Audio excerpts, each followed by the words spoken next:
राधे राधे गुरुजी। हाँ मैया।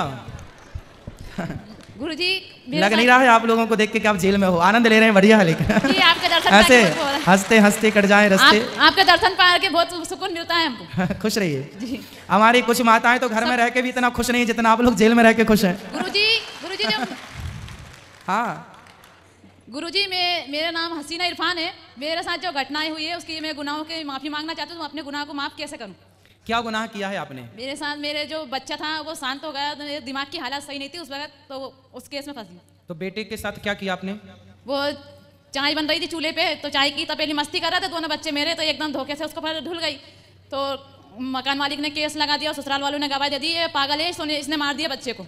तो आपको अपने बच्चे को मारने का अपराध है? जी। तो गुरुजी ये मेरा क्या गलती थी? बच्चा जला था तो हर माँ का फर्ज बनता है बेटे के जख्म पे दवाई लगाना। मैंने उसके जख्म पे दवा लगाई, वो फिंगर बन गया उसके जख्म पे, तो पोस्टमार्टम में ऐसा रिपोर्ट आया कि इसने गला दबा के मार दिया बच्चे को। गुरुजी तो आपने बच्चे के ऊपर वो गरम गरम चाय जो भी थी तो वो धोखे से गिर गई आपसे? जी सर। अच्छा। और साथ में गुरुजी मेरे को मिर्गी भी आती थी, मिर्गी की बीमारी थी, अभी जेल में आके थोड़ी ठीक हो गई है, दवाई खाती हूँ रोज। तो चलो आपकी बीमारी ठीक हो गई, ये अच्छी बात है। पर आपने किसी बच्चे की, चलो आपने नहीं किया, वो तो होनी थी हो गई, पर दोषी आप बन गए। बेटी साथ भी है गुरुजी, एक बेटी साथ है हमारे। 4 साल हो गए मुझे, 10 वर्ष की सजा। 4 साल हो गए जी। पति क्या करते हैं आपके? पति मजदूरी करते हैं, कबाड़ा खरीदते हैं। अच्छा। तो अब आप गलती मत करना, ठीक है? कोई सब कथा कैसी लग रही है आपको? जी बहुत शांति मिल रही है मैंने कथा से जी। अच्छा जी, हो सकता है गुरुजी कि हम इसलिए आए आपके दर्शन पाने के चक्कर और मन को बहुत शांति मिल रही है आपके मन में। आपको टीवी पे देखते थे, सोचते थे कि आपको सीरियल में कब देखें, आज आपको तो आप कथा पहले सुनते थे? घर में जब थे कथा सुना करते थे? नहीं, घर पे तो नहीं सुनते थे, नहीं जेल में सुनने लगे थे। अच्छा, जेल में आए तो कथा सुनने लग गए जी। ये अच्छी बात है कि जेल में सारे हमारे बंदी भाई लोग कथा सुनते हैं, मैयाएं भी सुनती हैं। चलो, पूरा भारत कथा सुनता है, ये बात सच्ची है जी। चलिए, खुश रहिए।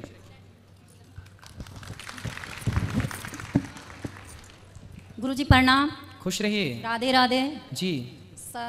सर का भी मैं बहुत बहुत धन्यवाद करती हूँ गुरुजी, जो उन्होंने ये जेल में आपको बुला के इतनी बड़ी महान कथा करवाई, उसके लिए मैं सर को भी बहुत बहुत धन्यवाद देती हूँ। सर को बिल्कुल धन्यवाद के योग्य हैं सर। जी सर। जी गुरुदेव, सर बहुत बहुत धन्यवाद सर को मैं देना चाहती हूँ। जो ऐसी कथाएं तो हमने सुनी जेल में, मेरे को 14 साल हो गए जेल में। अच्छा। गुरुदेव जी। गुरुदेव तो पहली बार ऐसी कथा सुनी? ये कथा तो कथा ही है, मगर ऐसा पंडाल पहली बार और ऐसी शांति पहली बार मिली है। अच्छा जी। मैंने 14 साल में 3-4 बार कथाएं भागवत जी सुन ली है मैंने, मगर इस बार कुछ अलग है। और आपको तो हम टीवी में देखते गुरुदेव, मगर आप हम रियल जिंदगी में हम आपको सामने देख रहे हैं। ऐसा लग रहा है कि हमारे सामने भगवान साक्षात है। कोई प्रश्न है मेरी माँ? मेरा प्रश्न तो है गुरुदेव, मैंने पहले गुरु दीक्षा ली थी, तो गुरु दीक्षा वो मंत्र भी मुझे याद है, मैं करती भी हूँ, मगर वो जो गुरुजी से मैंने दीक्षा ली थी, वो गुरुजी को कुछ कारण उनको जेल में आना पड़ा।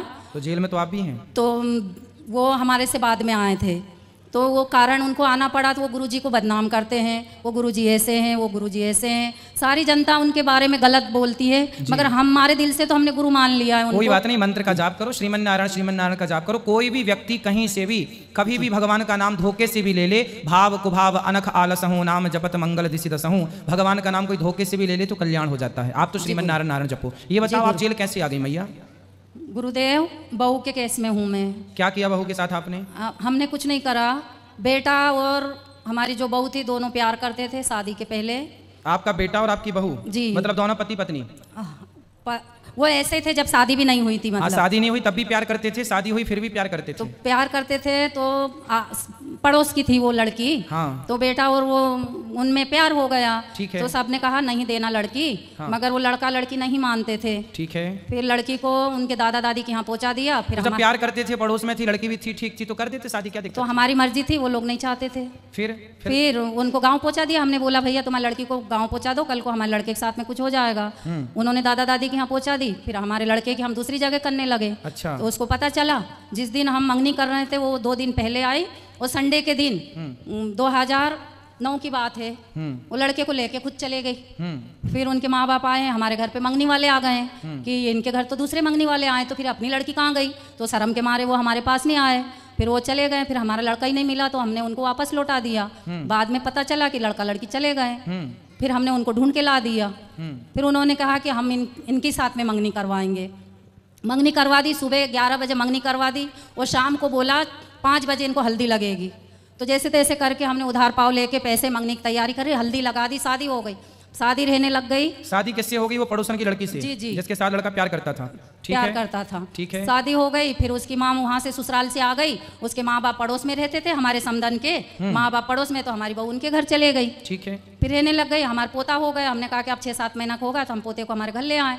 वो आना नहीं चाहती थी कि नहीं मैं तो मेरी माँ के पास रहूंगा। तो धीरे धीरे करके बेटा भी चला गया, फिर रहने लग गए। फिर हमारे घर जब भी कार्यक्रम आए तो ऐसे। फिर आप जेल क्यों आ गए? बहू मर गई। बहू कैसे मर गई? जल के। काहे जला दिए? हम बोलते थे कि हमारे पास आ जाओ, वो नहीं आती थी। हमने कहा खुद तो चले गई, हमारे बेटे को भी ले गई, तो कभी कभी बात विचार हो जाती थी। इस बीच में बहन के घर मंगनी आई तो वो बहू नहीं आना चाहती कि मेरे परिवार को नहीं बुलाया, मैं नहीं जाऊंगी।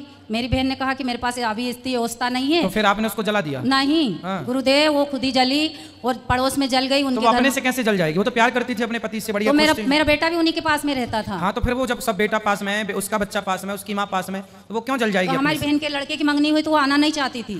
तो उनके माँ बाप ने डांटा उसको। ठीक है। डांटा कि तुम जाओ, अगर तुम ससुराल में रहती तो तुम जाना पड़ता, तुम हमारे पास है तो तुम क्यों नहीं जा रही? उसका मामा आया कहीं से, उसको 2-4 चाटे मार दिए। अच्छा। चाटे मार दिए।